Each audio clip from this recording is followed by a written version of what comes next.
Hi, we're Richard and Jackie from Early Retirement Wanderlust. Downsizing from our family home to our small cottage in the Yorkshire Dales was a significant part of getting us to our early retirement journey to date. But was it worth it?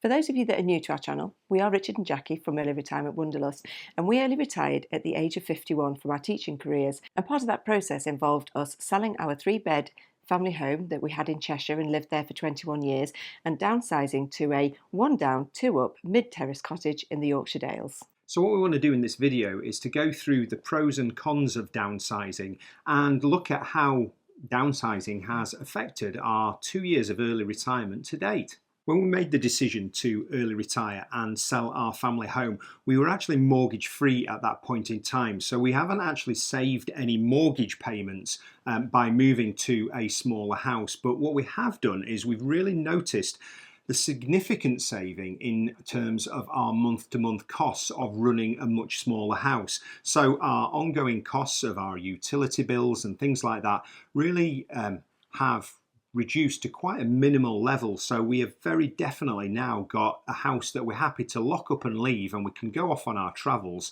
and while we are away it's not costing us the earth in terms of ongoing utility bills. But I guess the absolute main reason that we decided that we were going to move to the Yorkshire Dales and downsize was to release a big chunk of equity, which has enabled us to live the lifestyle that we actually enjoy and have made the most of for the last 2 years. It's enabled us to be able to travel, to not have to work for the next couple of years until we get our mortgage. So that was the driving factor behind us wanting to downsize. When we first put the house up for sale and we decided we were going to move to this much smaller little cottage, it was quite daunting because we were moving from quite a big 3-bedroomed house that we'd lived in for over 20 years. It was just full of clutter. It was full of all our kids' bits and pieces that they never took with them when they moved out. And it just had 20 years worth of junk in it, to be fair. And we found the process of decluttering the house quite cathartic in the end. We went through several rounds, probably starting 6 months before we actually moved house when we first put the house up for sale. And slowly but surely, we did get rid of a lot of the things that we hadn't used for years. And we now live in this beautiful little cottage that's really clutter-free. We discovered our sort of little mantra of less is more. If we buy anything now, we almost work on a basis of one thing in, one thing out, so that we don't clutter the house up again. We haven't got anything in the loft, and we just live a really simple life in this little cottage, which we love. Another advantage is that we took the opportunity to buy a renovation project, and it really was a renovation project, but we hopefully have future-proofed ourselves against any maintenance costs. So as well as having a decluttered house, we also have an incredibly simple house. So where we live, it doesn't have a gas supply, so we don't have central heating. We rely on a wood stove. It has possibly the simplest plumbing system, so simple in fact that I can understand it. It's like one pipe in and one pipe out.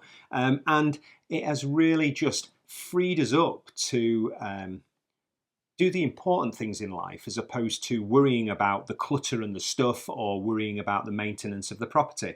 And we know that everything that's within the property, that the actual house is about 65 years old, but everything inside is pretty new. We've had a new kitchen, a new bathroom, new flooring throughout. We won't have to do anything to this house, we're hoping, for about 20 years.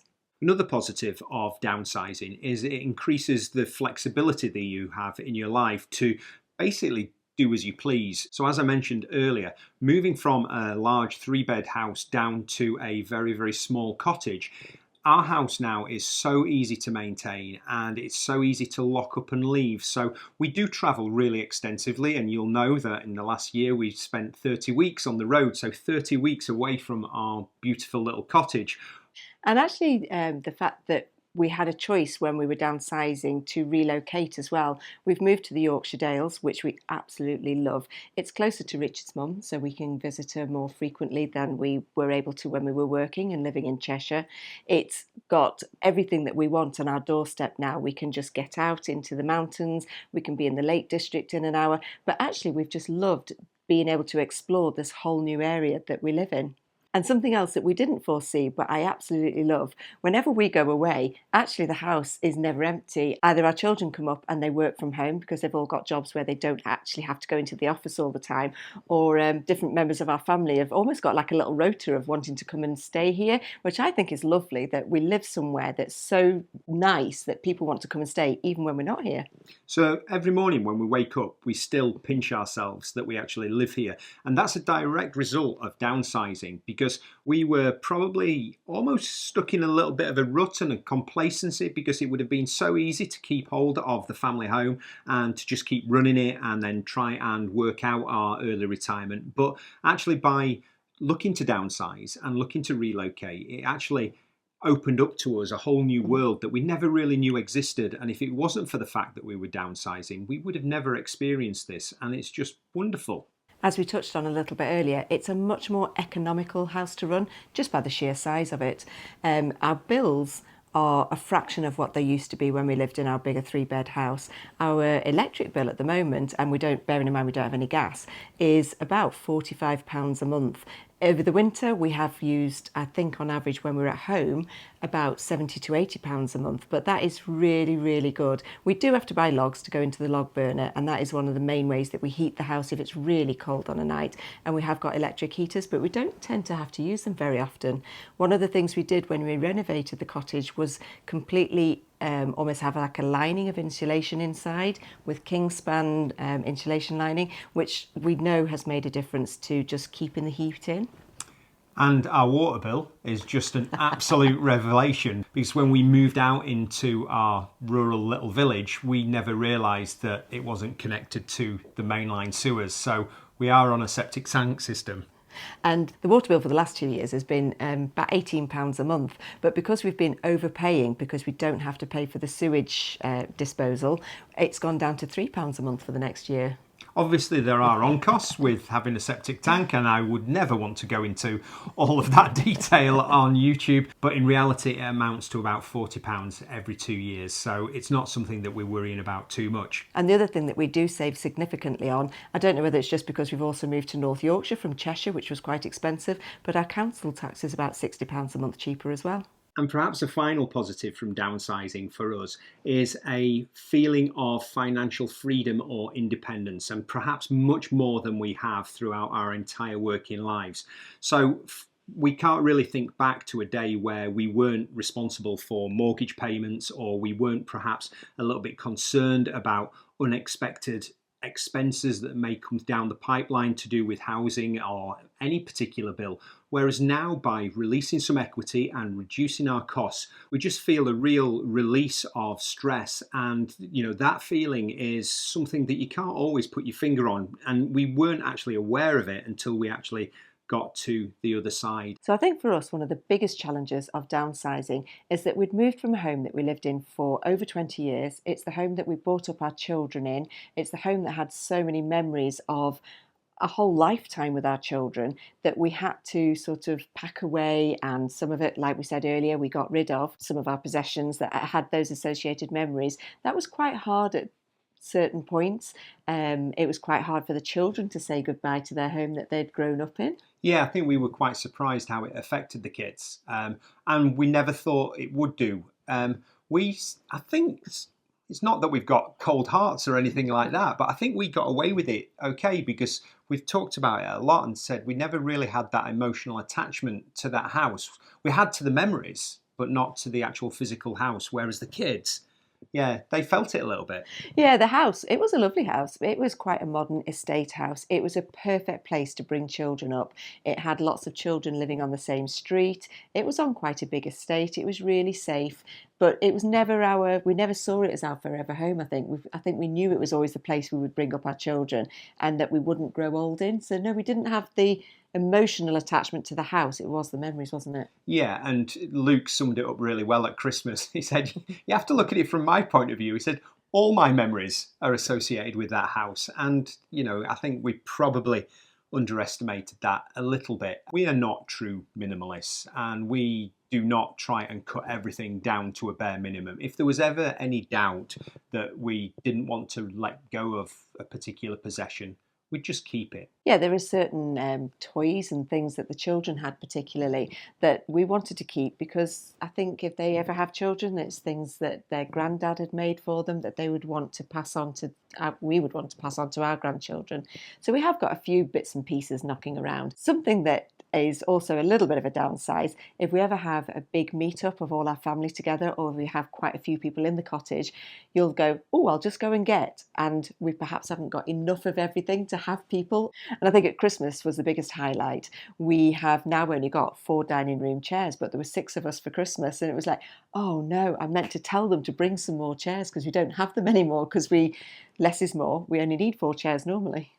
And we've got 2 kids, and we've only got 1 spare bedroom, which can cause a bit of an issue if they come with their partners and we have got 6 adults to accommodate in the house.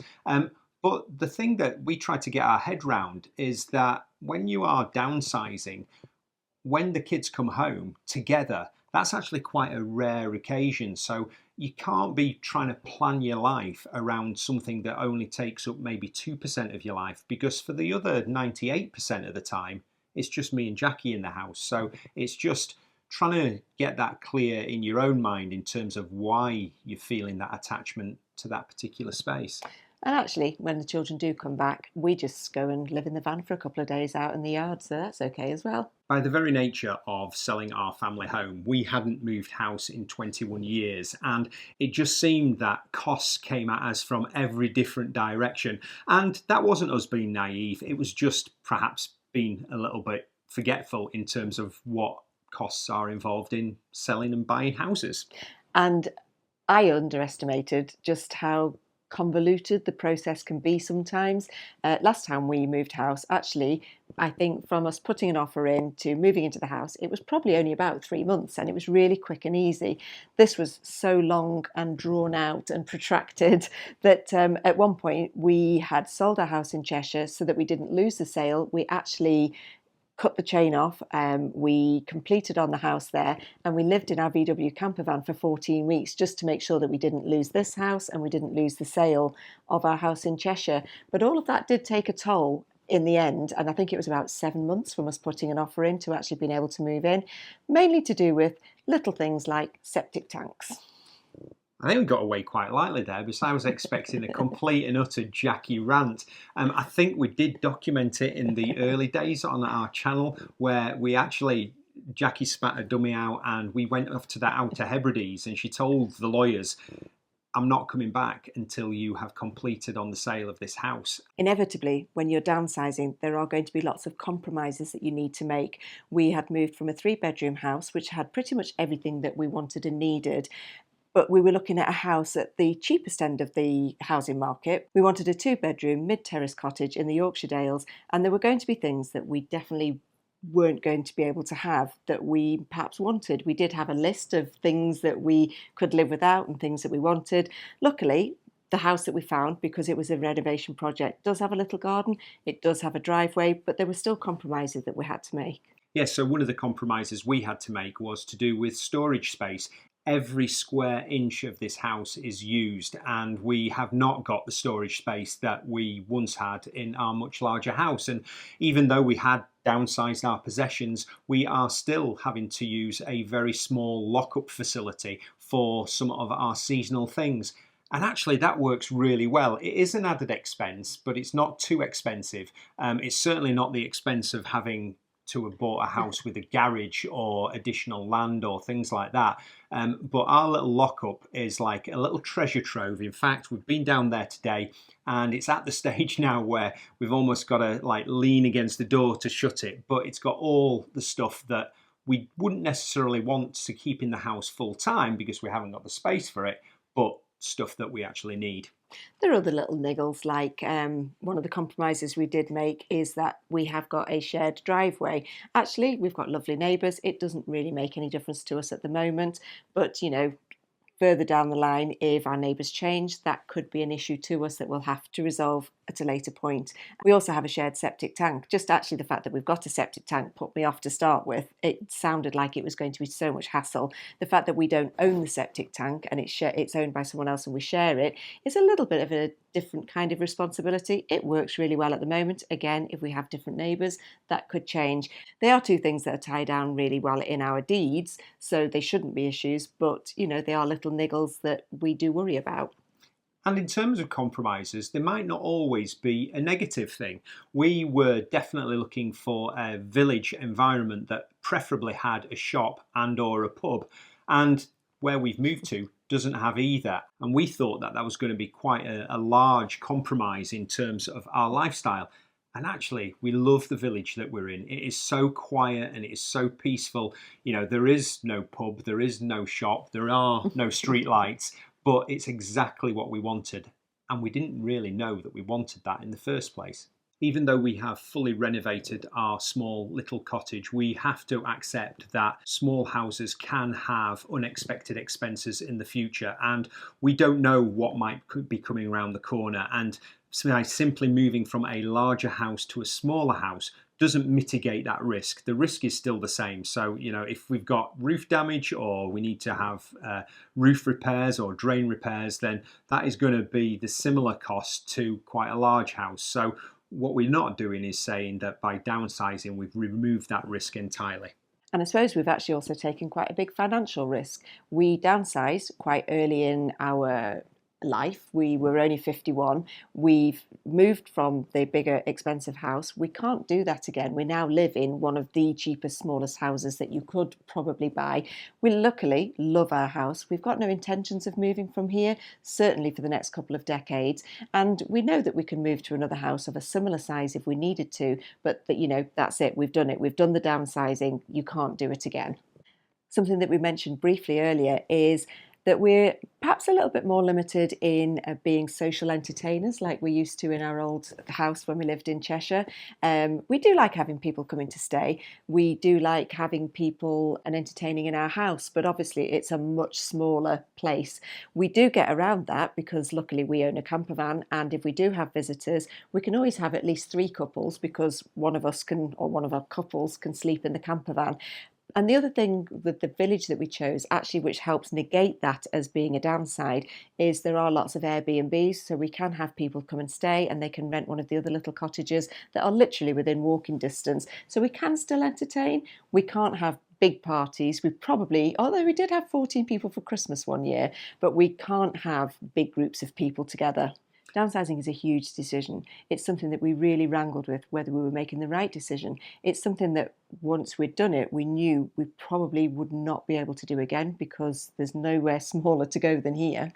But for us, there were so many positives to downsizing. It really has allowed us to simplify our life, to declutter our life, and to really focus on what's important by removing all of the clutter and making our life much simpler in our tiny little cottage. We've actually got much more time for the things that we actually love, and that might be each other, or that might be our relatives, or travel, or adventure, but it has freed us up to be able to do the things that we absolutely love.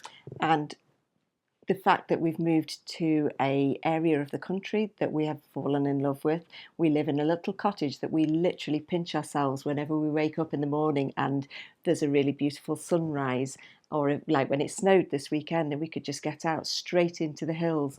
It's just changed our lives. So by summing it up in that way, you probably know where our thoughts are, but it's really important that you consider it in a balanced way, because inevitably for every positive out of downsizing, there are potential negatives. But I hope you can see from our experiences that we've got a lot out of our downsizing.